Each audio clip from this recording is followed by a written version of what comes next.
দাদার যে এত বড় ক্রিটিক্যাল একটা দাদা সেই মানুষটা অসুস্থ, তাহলে যে সবাইকে হ্যালো। তো গেলেই দেখা গেছে এখন হয়তো আমিও আবার একটু লিপস্টিক করে এসছি, এটা নিয়েও হয়তো কমেন্ট করতে আসবে অনেকে, সে করুক, সেটা কোনো ব্যাপার না। যাই হোক, কথা হচ্ছে গিয়ে আমাকে নিয়ে বিগত কয়েকদিন ধরে যে চর্চা চলেছে, আমি আমার কমেন্ট বক্সে দেখেছি, ইনবক্স করতে দেখেছি, আমি রিপ্লাই করিনি বা কোনো দেওয়ার প্রয়োজন মনে করিনি, ঠিক আছে। কিন্তু আজকে আমি বলছি কারণ সেম কমেন্টটা কালকেও আমি পেয়েছি, যেটার মধ্যে নামটা আমি মেনশন করলাম না, ঠিক আছে।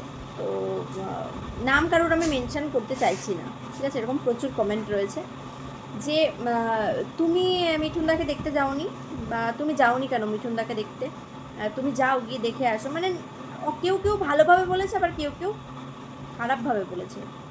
আমার কথা হচ্ছে যে আমি গেছি বা না গেছি, দেন আমি কতটা তাদের খোঁজ রাখছি বা না রাখছি, তোমরা তো সেটা দেখতে পাচ্ছ না।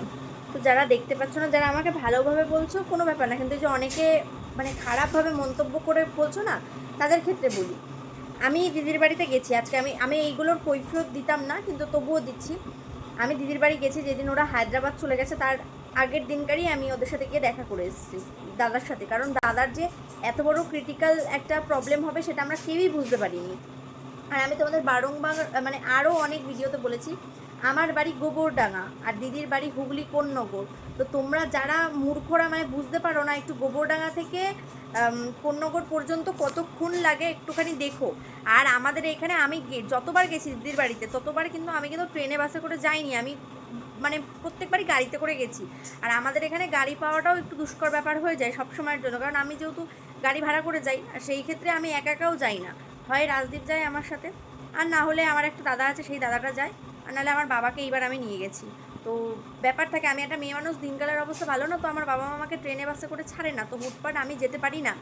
ইভেন ছাড়ো, আমার বাবা যখন অসুস্থ হয়েছে তখন ওরাও কিন্তু হঠাৎ করে চাইলেই আমার বাড়িতে আসতে পারেনি, এটা কখনো সম্ভব হয় না, কারণ ওদের আর আমাদের বাড়িটা ডিস্টেন্স। এবার ছাড়ো, সেই সব কথা আমি ছেড়ে দিলাম। আর যাওয়ার বাইরেও কন্টিনিউ আমাদের সাথে ফোনে কথা হয়, আমরা একে অপরের খোঁজ নিই, সবসময় কনভারসেশন চলে। আর দ্বিতীয়ত যেই কথাটাই আসি, ওদের বাড়িতে আমি গেছি, মানে যাওয়ার পরেও আমাকে অনেকে কমেন্ট করেছে, তো তাদের ক্ষেত্রে আমি একটা কথা বলি, তোমরা যারা যারা দাদা দিদিদের ফলোয়ার্স রয়েছে, যারা ওদের ভিডিও দেখো, ওদের ভালোবাসো, তোমরা দেখবে আমি যখনই যাই বা দাদা যখনই আমার বাড়িতে আসে, দাদা কিন্তু আমাকে দেখে খুশি হয়ে কোন মানুষটা ভিডিওটা করে বলো তো, যেই মানুষটা আজকে অসুস্থ সেই মানুষটা ভিডিও করে।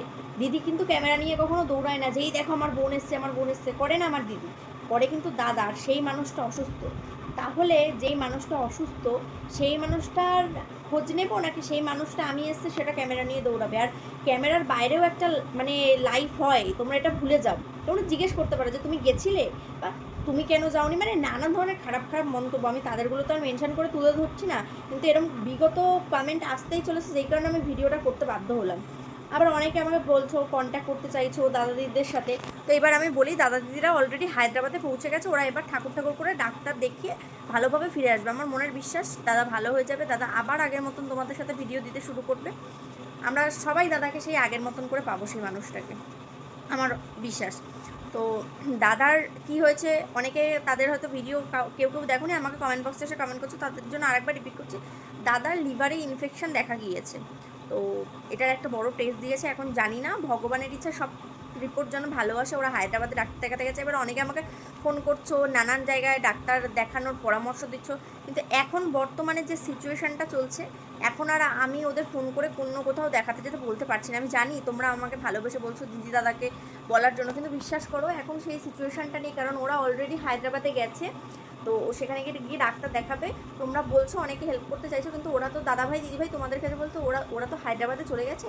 তো যারা হায়দ্রাবাদে রয়েছো তারা যদি পারো আমাকে একটু কমেন্ট করে জানি, কারণ আমি তো সবার ফোন রিসিভ করতে পারছি না, আমার অ্যাসিস্ট্যান্ট ফোন রিসিভ করছে, আর আমার সবার সাথে কথা বলা সম্ভবও হয়ে উঠছে না।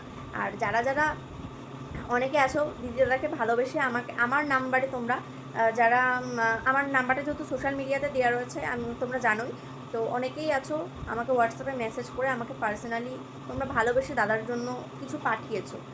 তো সেটা আমি কিন্তু যথাযথভাবে আমার দিদিদের কাছে পৌঁছে দেওয়ার চেষ্টা করেছি দাদার চিকিৎসার জন্য, তোমরা এটা ভালোবেসে দিয়েছো, কারণ দাদা দিদি সত্যি তোমাদের কাছে কখনো এরকমভাবে ভিডিও করেনি, আমরা করবেও না।